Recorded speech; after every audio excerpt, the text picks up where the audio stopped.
आज मैं आपको इलेक्ट्रोमैग्नेटिक वेव्स टॉपिक के अंतर्गत डिस्प्लेसमेंट करंट का कॉन्सेप्ट वो क्लियर करूँगा, जिसको हम हिंदी में विस्थापन धारा कहते हैं। तो विस्थापन धारा का जो कॉन्सेप्ट है वो एम्पियर मैक्सवेल ने इंट्रोड्यूस किया था।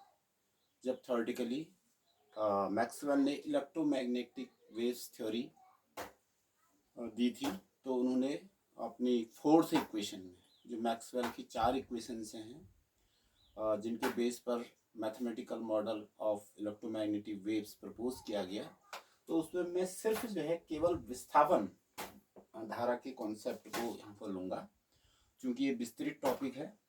मैक्सवेल के समीकरणों पर किसी अन्य दिन बात करेंगे। तो ये डिस्प्लेसमेंट करंट क्या होती है, इसको हम समझ लेते हैं। जनरली हम ये जानते हैं कि आवेश प्रवाह की दर, समय दर को हम धारा कहते हैं।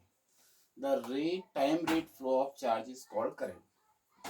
तो बेसिकली अगर किसी चालक तार में धारा प्रवाहित होती है आई, तो हम इसको D q over d T से शो करते हैं। यानी कि डी क्यू आवेश डी टी टाइम में अगर फ्लो कर रहा है तो हम इसको धारा कहेंगे। दरअसल में इसे हम चालन धारा कहते हैं। इसे कंडक्शन करंट भी कहा जाता है। तो delta Q over delta T, या तो आप इसे ऐसे रिप्रेजेंट करेंगे या क्यू अपॉन टी से भी रिप्रेजेंट कर सकते हैं। Q upon T is also current I. अब विस्थापन धारा के कॉन्सेप्ट को समझने के लिए, विस्थापन धारा वहां होती है जहां परिवर्ती वैद्युत क्षेत्र और परिवर्ती चुंबकीय क्षेत्र होगा। यानी कि समय के साथ परिवर्तनशील वैद्युत क्षेत्र समय के साथ परिवर्तनशील चुंबकीय क्षेत्र को प्रोड्यूस करता है। यानी कि बदलता हुआ चुंबकीय क्षेत्र होगा या बदलता हुआ वैद्युत क्षेत्र होगा, तो वो निश्चित रूप से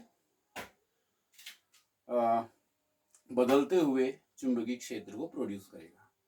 इस कॉन्सेप्ट को आप ऐसे समझ सकते हैं, यदि कोई आवेश स्थिर है, अगर कोई चार्ज पार्टिकल अगर रेस्ट पोजीशन में है, इसकी कोई मूवमेंट नहीं हो रही है, इसमें किसी भी टाइप का मोशन नहीं हो रहा, तो ये केवल इलेक्ट्रिक फील्ड प्रोड्यूस करेगा।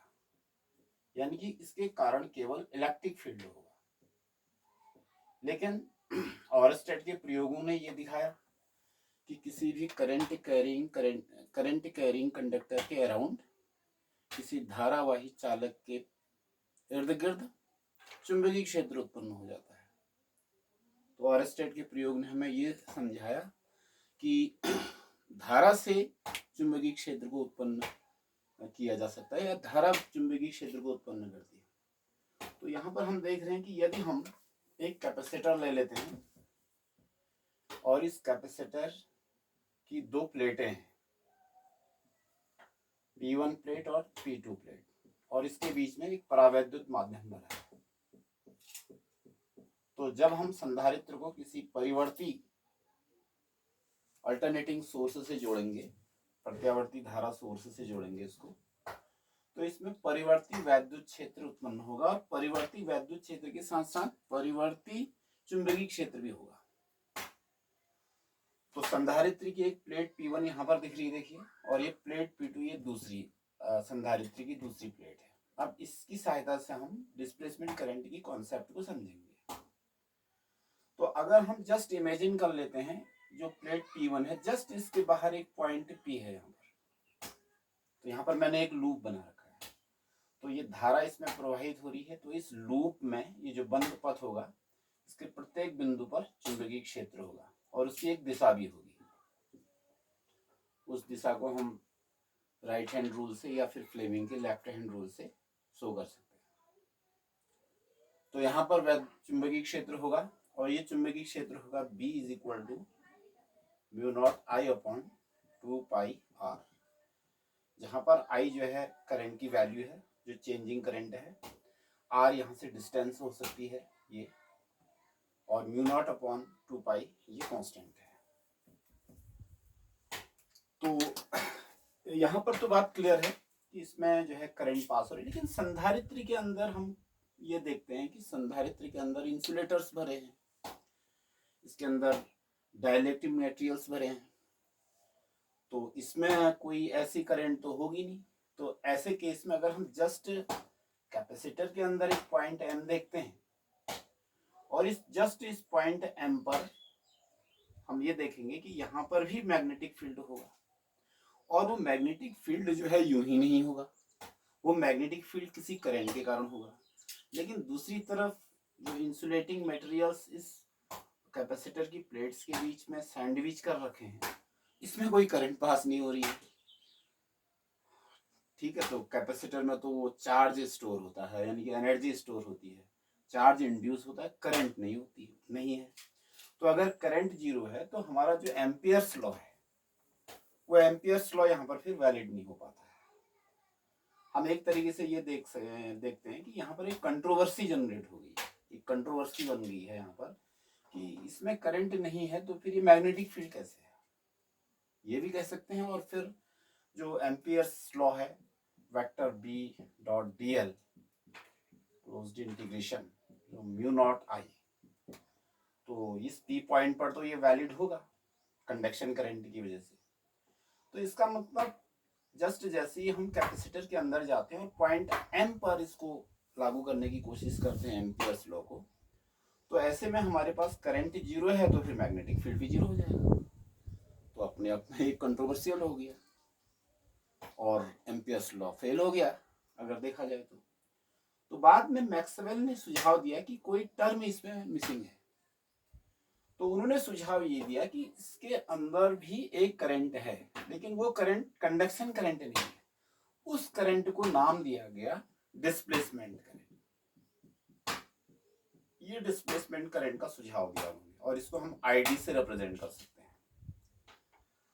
अब अगर यहाँ पर इलेक्ट्रिक फील्ड है, देखिए, तो अगर हम इलेक्ट्रिक फ्लक्स को phi E equal to E dot A से रिप्रेजेंट कर सकते हैं, यानी कि ई इलेक्ट्रिक फील्ड और ए जो है एरिया, और ये हो गया आपका फ्लक्स। और गॉसेस थ्योरम से हम फाई ई यानी कि जो इलेक्ट्रिक फ्लक्स है इसको हम शो कर सकते हैं। मैं इसको यहाँ ऊपर शो कर देता हूँ क्योंकि हमने डिस्प्लेसमेंट करंट का एक्सप्रेशन फाइंड करना है। तो जो इलेक्ट्रिक फ्लक्स होगा इसके अंदर, वो इलेक्ट्रिक फ्लक्स को हम ई डॉट ए से रिप्रेजेंट करेंगे, और फाई ई इक्वल टू हम Q upon epsilon naught into ए।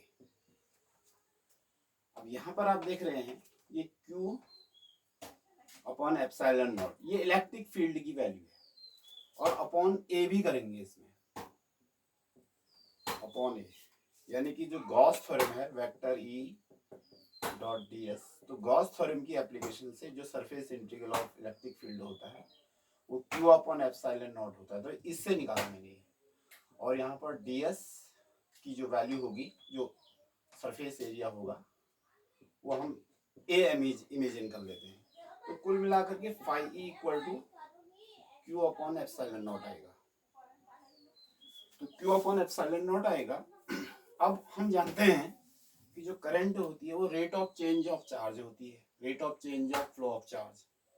तो अगर मैं यहाँ पर इसको डिफरेंशिएट कर दूं टाइम के रिस्पेक्ट में, d phi E over d t, तो ये time rate of change of electric flux हो जाएगा, और ये हो जाएगा d q over d t और 1 अपॉन एप्सिलॉन नॉट। इस एप्सिलॉन नॉट को हम यहाँ मल्टीप्लाई कर देंगे, तो d phi E over d t, तो ये हो जाएगा आपका d q over d T.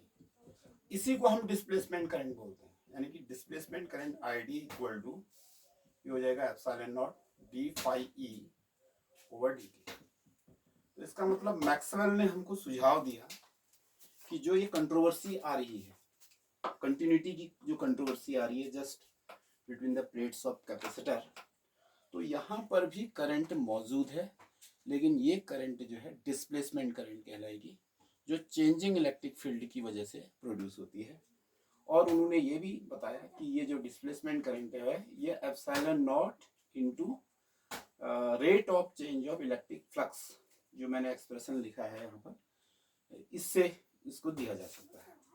अब जो मैक्सवेल का इक्वेशन है ये इनकम्प्लीट था, एम्पियर लॉ इसके कहते हैं। इसमें हम जो है जो मिसिंग टर्म है डिस्प्लेसमेंट करंट वो ऐड कर देंगे ये। तो इसका मतलब अब ये कंट्रोवर्सी नहीं आएगी, इसमें कंटिन्यूटी बनी रहेगी। तो इसलिए इस रूल को, जो B B dot D L integral है, integral of B dot D L, line integration of magnetic field B over a closed path, तो it would be equal to the mu naught times of sum of conduction current and displacement current।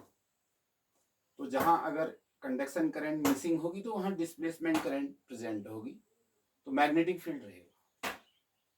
तो इस तरीके से हम displacement current के concept को समझ सकते हैं।